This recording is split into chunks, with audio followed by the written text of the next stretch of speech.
2025 সালে আপনি যদি নতুন বাগান শুরু করতে চান তাহলে বাগান শুরু করাটা খুব সহজ। এবং বাগান করার জন্য প্রচুর পরিমাণ দামি দামি গাছ ক্রয় করতে হবে, প্রচুর দামি দামি টব ক্রয় করতে হবে। এমন কিছু তো অনেক বাগানই করে থাকে, কিন্তু তারপরে দেখা যায় গাছগুলি পুরোপুরিভাবে নষ্ট হয়ে যায় এবং সম্পূর্ণ গাছটি কি করে করব সেটা না জানার জন্য কিন্তু গাছগুলি মূলত নষ্ট হয়। গাছ কিন্তু সহজে নষ্ট হয় না, গাছের পরিচর্যা কিন্তু খুব সহজ।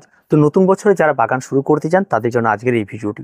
বেশ কিছু বিষয় রয়েছে, যে বিষয়গুলি যদি আপনি জানতে পারেন তাহলে কিন্তু আপনার গাছ করাটা খুব ইজি হয়ে যাবে। তো চলুন শুরু করা যাক আর দেরি না করে। সবার প্রথম যে বিষয়টি আপনাকে খেয়াল রাখতে হবে একটা বাগান তৈরি করতে গেলে, তার সেটা হচ্ছে আপনার লোকেশন। আপনি কোন জায়গাতে বাগান করতে চাইছেন এবং সেই জায়গাতে সারা দিনে কত ঘন্টা রোদ লাগছে, এই বিষয়টা জানাটা অত্যন্ত গুরুত্বপূর্ণ। আপনি একটা বাগান করতে চান অথচ সেখানে কোনো রোদ লাগে না, কোনো একটা ছায়া আপনি ঘরের ভেতরে করতে চান, তাহলে কিন্তু কোনো রকমের সম্ভব না। একটা গাছ বেড়ে ওঠার জন্য তার সালোক সংশ্লেষের জন্য সূর্যালোকের প্রয়োজন রয়েছে, আর সেটাই যদি না পায় তাহলে গাছ কিন্তু কোনো রকমই হবে না। তাই ইনডোর প্ল্যান্ট করে আপনি যদি ঘরের ভেতরে কোনো একটা গাছ রেখে দেন তাহলে গাছটি কিন্তু নষ্ট হবে এবং সেই গাছটি কিন্তু গ্রোথ কমে যাবে এবং একটা সময় সেই গাছটি মারা যাবে। তাই আপনাকে বাগান করতে গেলে সবার প্রথমে যেটা প্রয়োজন রয়েছে, একটা জায়গার প্রয়োজন রয়েছে, যে জায়গাটিতে অন্তত দিনে 2 থেকে 3 ঘন্টা, সর্বনিম্ন 2 থেকে 3 ঘন্টা রোদ লাগতে হবে। তার বেশি লাগলেও কোনো সমস্যা নেই। 2 নম্বর যে বিষয়টি রয়েছে সেটা হচ্ছে আপনি যে জায়গাটিতে বাগান করবেন সেটা আপনার ছাদ হতে পারে, বা আপনার বেলকনি হতে পারে, বা আপনার জানলার পাশে হতে পারে, যে কোনো জায়গাতে হতে পারে। সেই জায়গাটিতে আপনাকে খেয়াল রাখতে হবে সেই জায়গার সৌন্দর্যায়ন কেমন রয়েছে, কোন গাছ রাখলে ভালো হয়, কোন ধরনের টব আমাকে রাখতে হবে, এই সমস্ত বিষয়গুলো রয়েছে। তার জন্য কিন্তু আপনার সেই জায়গাটিতে, যে জায়গাটা বাগান করবেন সেই জায়গাটিকে বেশ কিছু জায়গা কিন্তু ফাঁকা রাখতে হবে। সেই জায়গাটার মধ্যে অন্তত আপনার জুতো রয়েছে, আপনার সেই জায়গাটি যেখানে বাগান করতে চাইছেন সেই জায়গায় আপনার বিভিন্ন ধরনের নোংরা আবর্জনা রাখা রয়েছে, এমনটা থাকলে কিন্তু কোনো রকমই হবে না। তাই আপনি যেখানেই বাগান করবেন সেটা উইন্ডোর পাশে হোক বা যে কোনো, সেই জায়গাটা যেন একদম ফ্রেশ জায়গা থাকে, পরিষ্কার পরিচ্ছন্ন থাকে। 3 নম্বর যে বিষয়টির কথা বলবো সেটা হচ্ছে টব। আমরা অনেকেই থাকি যে নতুন বাগান শুরু করব, কোন ধরনের টব আমরা ব্যবহার করলে খুব ভালো হয়, এই বিষয়টা নিয়ে আমরা অনেকেই মোটামুটিভাবে একটা চিন্তিত থাকি। তো কোন ধরনের টব আমরা ব্যবহার করব সেটা বিষয় না, একটা বাগান করতে গেলে আপনি আপনার বাড়িতে বা আপনার ছাদ বাগানে রেখে তো যে কোনো কন্টেনারে আপনি বাগান করতে পারবেন, সেটা কোনো বিষয় নেই। এবার আপনার আসছি ঘরে বা সুন্দর জায়গার উপরে, যদি আপনার জায়গাটা খুব ভালো করে সাজাতে চান বা সেখানে বসে আপনি 1 কাপ শান্তিতে চা খেতে চান, তাহলে সেরকম একটা জায়গা বানাতে হলে কিন্তু আপনাকে টব কিনতে হবে। আর এই টবগুলি হতে পারে সিরামিকের টব, হতে পারে প্লাস্টিকের টব, হতে পারে মাটির টব হতে পারে। বর্তমানে কিন্তু সব ধরনের টবই কিন্তু খুব সুন্দরভাবে পাওয়া যাচ্ছে, আর সব ধরনের টবই কিন্তু খুব ভালো। আপনার জায়গার সৌন্দর্যের উপর নির্ভর করে সেটা আপনাকে ঠিক করতে হবে কোন ধরনের টব আপনারা ক্রয় করবেন। 4 নাম্বার যে বিষয়টিকে আপনার খেয়াল রাখতে হবে সেটা হচ্ছে গাছ। আপনি কোন ধরনের ইনডোর প্ল্যান্ট ক্রয় করবেন। অনেক ধরনের ইনডোর প্ল্যান্ট পাওয়া যায়, যেগুলি খুব কম দামি, খুব বেশি দামি, সব রকম পাওয়া যায়। আপনি নর্মালি যে সমস্ত ইনডোর প্ল্যান্টগুলি আমি করার কথা বলবো, আমার এখানে যে সমস্ত ইনডোর প্ল্যান্টগুলি রয়েছে, যেমন রয়েছে এখানটায় ফিলোডেন্ড্রন, আপনারা দেখাচ্ছেন এটাও ফিলোডেন্ড্রনের ভ্যারাইটি, অ্যাগলোনিমা রয়েছে, বিভিন্ন ধরনের জিজি প্ল্যান্ট রয়েছে। তারপরে এই ধরনের ফিলোডেন্ড্রনগুলি আপনারা করতে পারেন, যেগুলি খুব সহজভাবে করা যায়। ঠিক আছে, আমাদের এরিকা পাম রয়েছে, ঠিক আছে, এরকম প্রচুর গাছ রয়েছে, স্পাইডার প্ল্যান্ট রয়েছে, বেবি রাবার রয়েছে, ঠিক আছে। তারপরে আপনার রয়েছে বিভিন্ন ধরনের গাছ, পিস লিলি রয়েছে। এই ধরনের গাছগুলি যেগুলি খুব সিম্পল পরিচর্যার গাছ, এই গাছগুলি কিন্তু আপনার করার জন্য তেমন কোনো কঠিন পরিচর্যার প্রয়োজন হয় না। তাই এই সময় সিম্পল গাছ দিয়ে, স্নেক প্ল্যান্ট থাকে তার মধ্যে, আপনি আপনার বাগান শুরু করতে পারেন। পরবর্তী স্টেজে আসে মাটির মিশ্রণ, যেটা 5 নাম্বার বিষয়। এই মাটির মিশ্রণটার বিষয়টা, যেহেতু ইনডোর প্ল্যান করবেন, খুব সিম্পল একটা মাটির মিশ্রণ নিতে হবে। আর তার জন্য আপনাকে নিতে হয় 50% মাটি, আর তার সঙ্গে আপনাদের 30% বালি, আর তার সঙ্গে আপনাদের 20% কম্পোস্ট। এই 20% কম্পোস্টের মধ্যে আপনারা পাতা পচা সার ব্যবহার করতে পারেন, ভার্মি কম্পোস্ট ব্যবহার করতে পারেন, পুরনো গোবর সার ব্যবহার করতে পারেন, যে কোনো কিছু ব্যবহার করতে পারেন। এই দিয়ে একটা মাটির মিশ্রণ তৈরি করবেন। আর এই মিশ্রণের মধ্যে কিন্তু ম্যাক্সিমামটা, বেশিরভাগ এই মাটির মিশ্রণের মধ্যে যে গাছের খাবারটি থাকবে সেটা হচ্ছে নাইট্রোজেন থাকে। আর তার জন্য আপনাকে এর মধ্যে ব্যালেন্স করার জন্য ফসফরাস এবং পটাশিয়াম যোগ করার জন্য আপনারা এই মাটির সঙ্গে হাড় গুঁড়ো যোগ করতে পারেন, এবং তার সঙ্গে আপনারা সরিষার খোল বা নিম খোল অ্যাড করে দিতে পারেন। তাহলে সরিষার খোল এবং নিম খোলের মধ্যে পটাশিয়ামটা বেশি থাকে, তাহলে সেটা বেশ ভালো কাজ করে, এবং তাতে মোটামুটিভাবে এনপিকে এই রেশিওটা মোটামুটিভাবে মেনটেন হয়, তাতে কিন্তু গাছগুলো অনেক ভালো থাকে। আরেকটা বিষয় থাকে যেটা, সেটা হচ্ছে যদি আপনি অর্গানিকভাবে করতে চান তাহলে এই সমস্ত কিছু মিশিয়ে দিন। আর যদি আপনি মনে করেন রাসায়নিক সার ব্যবহার করেন, তাহলে 10-26-26 আপনারা 1 চামচ অন্তত 6 ইঞ্চি মাপের টবের হিসাবে আপনারা ব্যবহার করতে পারেন, সেটা বড় হলে বেশি ব্যবহার করতে পারেন। এটা গেল মাটির মিশ্রণ। আর পরবর্তীতে মাটি তৈরি করার পর আপনার গাছ লাগানোর সময় আপনাকে বেশ কিছু জিনিস খেয়াল রাখতে হবে। যখন আপনি গাছ লাগাচ্ছেন তখন আপনাকে দেখতে হবে যে টবটি রয়েছে, টবে যেন ছিদ্রটা ঠিকঠাক থাকে, সেটা দিয়ে যেন কোনো রকমের টবে ছিদ্র নেই, জল দিলাম জল স্টে করে গেলে এমনটা যেন না হয়, এই বিষয়টা কিন্তু অবশ্যই আপনাদের খেয়াল রাখতে হবে। তাই এটা কিন্তু খুব গুরুত্বপূর্ণ একটা বিষয়। যদি প্লাস্টিকের টব হলে নিচের ছিদ্র অনেক বেশি থাকে, মাটি টবের ক্ষেত্রে এই সমস্যাটা থাকে যে খুব ছোট্ট ছিদ্র থাকে, যাতে জলটি সহজে বেরোতে পারে না, মাঝে মাঝে ছিদ্রটি জ্যাম হয়ে যায়।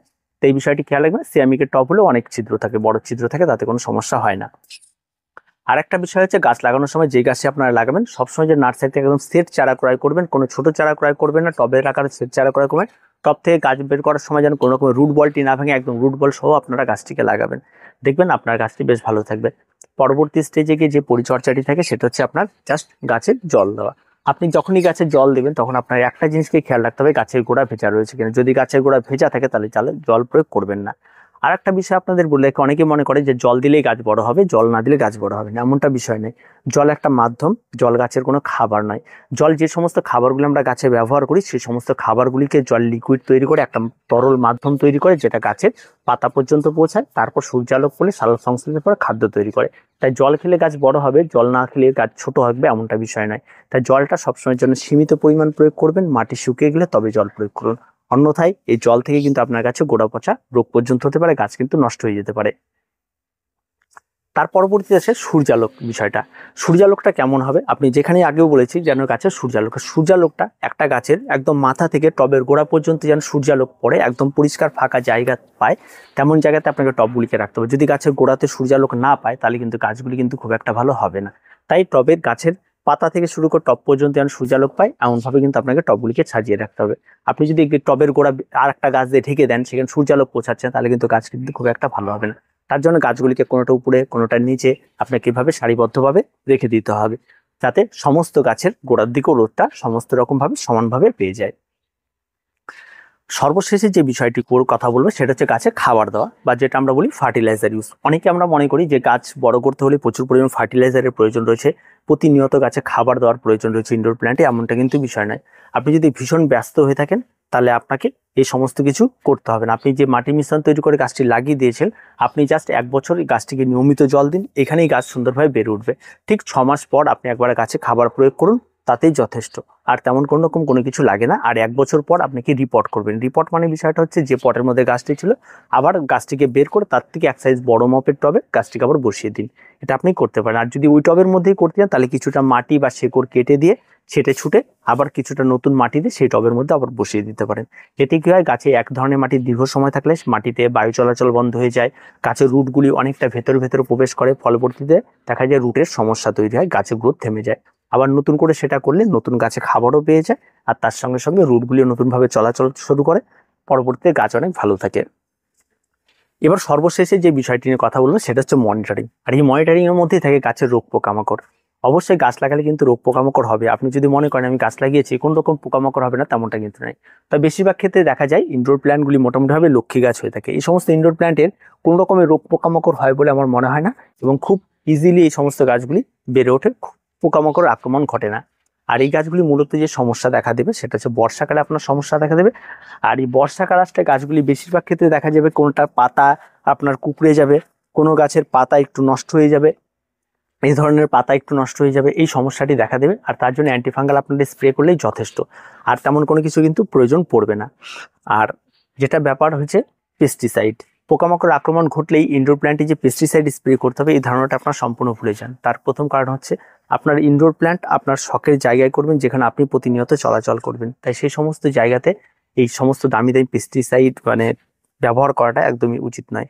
সেক্ষেত্রে আপনারও শরীরের ক্ষেত্রেও হানিকারক হতে পারে। তাই অবশ্যই আপনারা চেষ্টা করবেন সে সমস্ত জায়গাতে নিম তেল ব্যবহার করার, খুব সিম্পল একটা ব্যাপার। তারপর আপনারা নিম পাতা জলে ফুটিয়ে নিয়ে সেই জলটা ব্যবহার করতে পারেন, তামাক পাতার জল ব্যবহার করতে পারেন। অনেক অর্গানিক ইস্যু রয়েছে যেগুলি দিয়ে কিন্তু এই সমস্ত পোকামাকড় তৈরি করা যায়।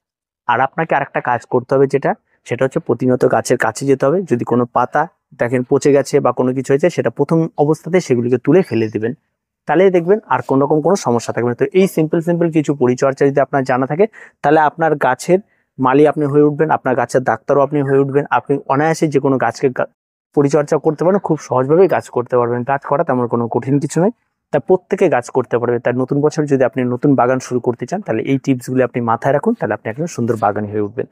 তো আজকে এ পর্যন্ত, দেখা হয় পরবর্তী ভিডিওতে। প্রত্যেকে ভালো থাকবেন, প্রত্যেকে সুস্থ থাকবেন, আর চ্যানেলটিকে অবশ্যই সাবস্ক্রাইব করে রাখবেন।